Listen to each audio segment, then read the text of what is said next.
ハンバーガー、ホットドッグ、アイスクリーム、シリアル、ポップコーン、などのものがすごいアメリカ料理っていう感じじゃないですか。自分は若い時からそういうのばっかり食べてました。ピザもアメリカ料理になるのかなぐらいもうピザを週に何回も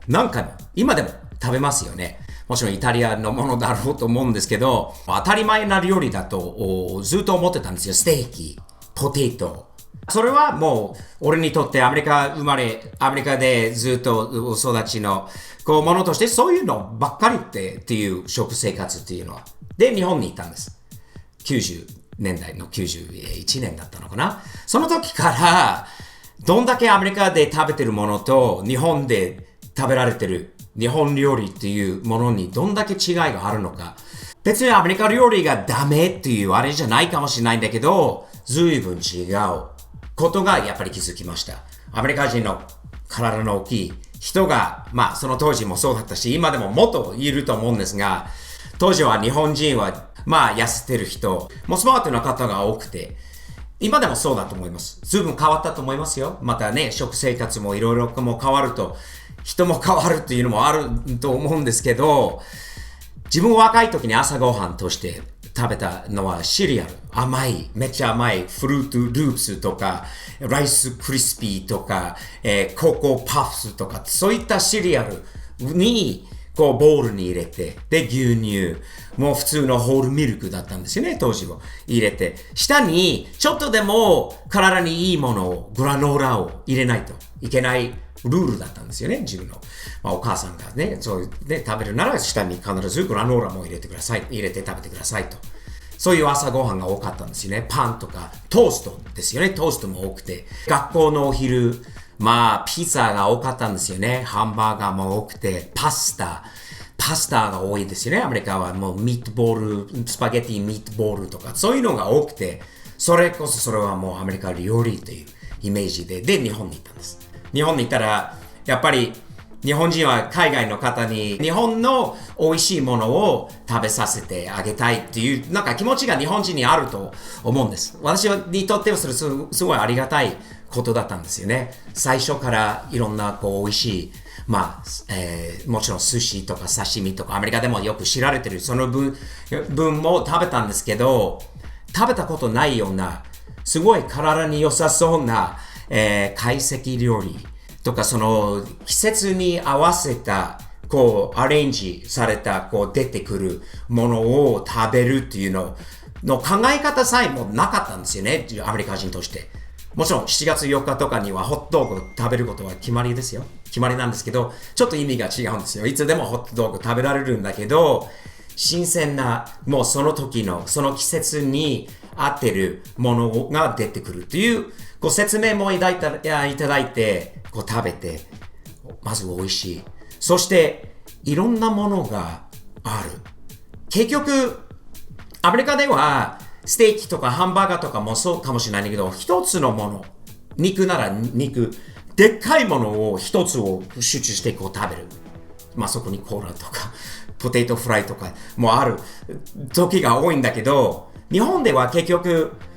いろんな色のもの、いろんな野菜とかその前菜からいろんなものを色がいろんなそれも説明されたんですよね。スティーブ、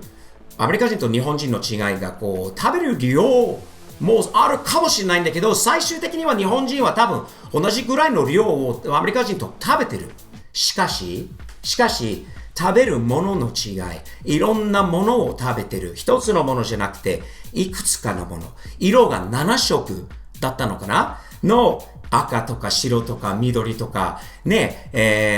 オレンジとかっていろんな色のあるものを合わせて食べると消化しやすい、体には優しい。その時も腹八分ということもやっぱり初めて聞きましたね。その考え方がスティーブは多分アメリカ人として腹180分っていうその180倍ぐらいまでをいつも食べて気持ち悪い時もよくあったんですよね。若い時は特に。日本に行ってからそこまでは食べなくても大丈夫だというのは多分初めて知りましたよね。いい勉強になったと思います。今でも51歳になっても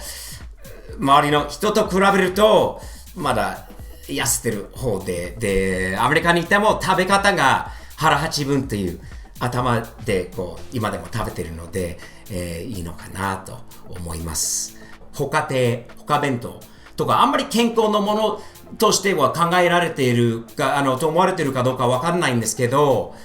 私にとって自分から見るといつも普段は食べてるハンバーガーとかホットドッグとかピザとかと比べるとまだ野菜とかこういろんなものが入ってたからね、少しだけでもフライだろうがまだいい感じに作られた、なんか体にいいようなもので、やっぱり日本のお弁当でもファストフードの天ぷらとかご飯とかを食べてね、どうでしょうね、ピザと比べるとまだ体にいいんじゃないでしょうか。日本で他の国の料理、フランス料理とか中華料理とかイタリア料理とかを食べるとより美味しい時がいっぱいあったんですよね。パスタも美味しい、こだわってやっぱり作られる。アメリカはそこまでこう、なんていうんですかね、量が多ければ多いほどありがたいことっていう感覚なんだけど、日本は別に量よりも味ということがよくその時も分かりましたよね。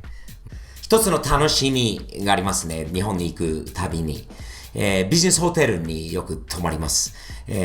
もう全国回るときは大体ビジネスホテルがいいところは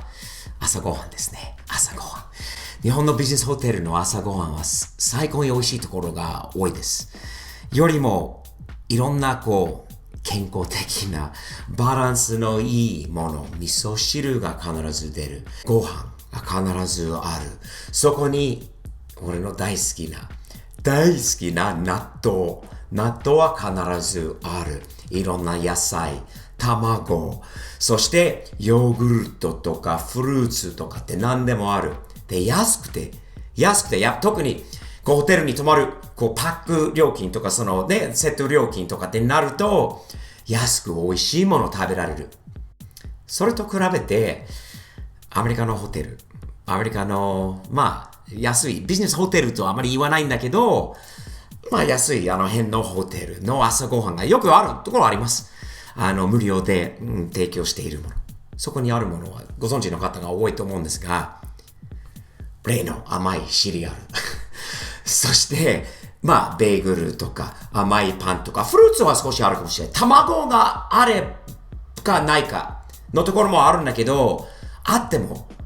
本物の卵という時も、マジでありますよ。これは、卵に確かに見えるんだろうとも、一生懸命卵として認めようと、思えば卵だろうと思う。こんな卵、養鶏場出身だよ、スティーブは。その面では騙されることはないなと。日本に定食があるのはいいなと思うんだよね。定食あるとやっぱり、もう、バランスがいいよね。バランスがいいご飯がある。味噌汁もある。魚あれば野菜もある。唐揚げとかフライものもついてくるいろんな定食があることがすごい便利だなと思う。アメリカって同じような定食あるかな地域にもありますよね。日本は地域によってこう定食とか食べるものの違いもあるから、アメリカはもちろん南部とかの料理とかもあるんだけど、でも基本的にファストフードはファストフード、もう食べるもの同じ、どこに行っても同じなので、その面では日本料理がなんか面白いところがあると思いますよね。歴史のある日本料理、ちょっと歴史の浅いアメリカ料理、でもいろんな文化がアメリカにあるからこそまた面白いですよね。しばらく日本に生きてない。また行けたら美味しい、こういろんなものを、数多いものをたくさん、腹八分までをまた食べてみたいなと思います。ダラスに日本食が少し日本料理屋もちょこちょここうあるので、少しもう食べ、ているんですけど、やっぱり日本でもまた食べてみたいなと。アメリカ人がまだ知られてないそれこそカレーライスとか、ファストフードといえば、日本のカレーライス多分ファストフードのジャンルの中には入るんだけど、随分健康的なものだと私は思います。ラーメンも健康的だと思っているんですよ。いや、日本人はびっくりする。ね、笑う人もいるかもしれないんだけど、ラーメンは健康、ハンバーガーとピッツァと、ああいう甘いものとかと、フライのチキンとかと比べると、まだ、健康的じゃないですか。野菜とか、ほら、もやしとか、いっぱいチャーシューとか、卵とか、入ってもちろん油もあるんだけど、アメリカのフライの油も相当油絡んでるから、どちらかといえば、こっちだと思うんですけど、まだアメリカ人に知られて、ラーメンは知られてると思うんですよね。今はもちろん。健康的なものとして多分知られてると思いますよ。アメリカの中でも。でも、もっと知られてない。もっと日本にある、アメリカにまだ、ないような、あっても知られてないようなものをいろんな友達とか、アメリカのダラス近辺に住んでるアメリカ人に食べてもらいたいなと。本日のトークはこういうトピックです。昔からアメリカ人としてアメリカの目線で日本にいて、日本で食べられてるそういうものを見て面白いなと思って、随分自分の国の、食べ物との違いがあるなと。っていうのはよくいつも感じたんで、そういうことについてちょっとお話しさせていただけると、嬉しいですよね。他のアイデアがあればぜひ、コメント欄の方にぜひ残してくださいね。それまでいつも日々前進、いいことですよね。日々前進、サムズアップ的に前向きにやっていきましょう。チャンネル登録といいねを入れてくださいね。そして最後に Amazon と stevepob.jp にオリジナル商品。これから新しいものを作ってアップしていきますので、チェックしてね。よろしくお願いいたします。ではまた次回までよろしく。サムズアップです。